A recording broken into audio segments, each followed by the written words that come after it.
Tim kampanye nasional Prabowo Gibran angkat bicara soal pernyataan politisi PDI Perjuangan Basuki Cahayapurnama alias Ahok soal Jokowi dan Gibran yang dinilai tidak bisa bekerja hingga anjuran tidak memilih Prabowo dalam Pilpres 2024.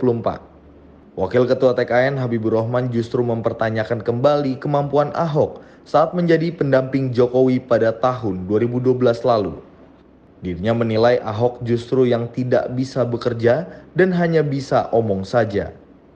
Lebih luas, kader Gerindra ini juga merespon soal anjuran Ahok yang dilontarkan dalam sebuah acara untuk tidak memilih capres emosional yang ditujukan kepada Prabowo Subianto. Menurutnya masyarakat bisa menilai rekam jejak emosional mantan gubernur DKI Jakarta ini ketika mendapat amanah saat memimpin. Ya itu kan penilaian ya. Orang tinggal menilai aja Ahok itu seperti apa. Kita kembalikan ke masyarakat ya.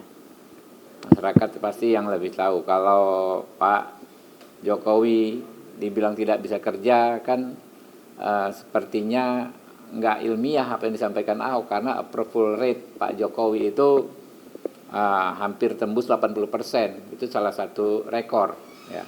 Dan kalau Pak Ahok bilang dia tahu Pak Jokowi, ya kita juga bilang kita tahu Ahok apa sih mampunya Ahok gitu kan. Saya juga tahu, dulu pernah sama-sama di Gerindra, saya juga pernah mendukung beliau 2012. Saya juga tahu sih kualitas dia cuma seperti apa gitu. Dia nggak bisa kerja juga nih orang, cuma bisa omon-omon. Pasti kalau emosionalnya mungkin lebih emosional Ahok daripada Pak Prabowo.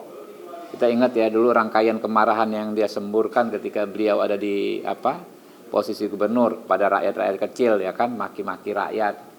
Itu kan jejak digitalnya ada. Tapi kalau soal kesehatan nampaknya menurut saya Pak Prabowo jauh lebih sehat daripada Pak Ahok. Ya siapa sih yang mau dengar Ahok sekarang ya? Karena dulu kan beliau didukung masyarakat karena beliau dianggap duetnya Pak Jokowi. Ya ada bersama Pak Jokowi. Ketika sekarang beliau men-challenge apalagi menyebarkan informasi yang tidak baik terhadap Pak Jokowi, saya pikir masyarakat yang dulu mendukungnya akan antipati lah terhadap orang ini. Dari Jakarta, Andi Rezaldi, Ahmad Robai, Sinpo TV melaporkan.